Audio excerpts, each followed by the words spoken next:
విలక్షణమైన క్యారెక్టర్స్ ని ఆహ్వానించడంలో ఈ తరం నటులలో రానా ముందుంటారు. అందుకే ఆయన తనకంటూ ఓ పంతాను ఏర్పరచుకున్నారు. ఆ లక్షణమే రానాకు రాజమౌళి దర్శకత్వంలో పనిచేసే అవకాశం కల్పించింది. 4 దశాబ్దాల క్రితం వెండితెరపై జానపదమే రాజ్యమేలింది. అందమైన రాకుమారీలు, అబ్బురపరిచే రాజసౌదాలు, కత్తి విద్య నైపుణ్యాలు, ఇలాంటి నేపథ్యంలో ఎన్నో కథలు తెలుగు ప్రేక్షకులకు గిలిగింతలు పెట్టాయి. ఇప్పుడు ఆ పాత మధురాలను కొత్తగా అందించేందుకు సిద్ధమయ్యాడు జక్కన్న. ప్రతినాయకుడి పాత్రకు రానాను సంప్రదించినట్లు సమాచారం.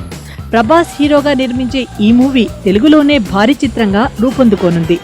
ఈ హీమ్యాన్ కి ఎదురు నిలబడాలంటే రానానే సరైన వాడని రాజమౌళి భావించాడని సమాచారం. ఈ మూవీ కోసం తన దేహాన్ని మలుచుకునే పనిలో చాలా బిజీగా ఉన్నాడు ప్రభాస్. పూర్తిస్థాయి ఏకాగ్రత ఈ సినిమాపై ఉంచేందుకు మిర్చి తప్ప మరో సినిమాకు కమిట్ అవ్వలేదు. 1 ఏడాది పాటు సాగే ఈ సినిమా షూటింగ్ తెలుగు సినిమా స్థాయిని పెంచుతుందని అంటున్నారు ఫిల్మ్ నగర్ పెద్దలు.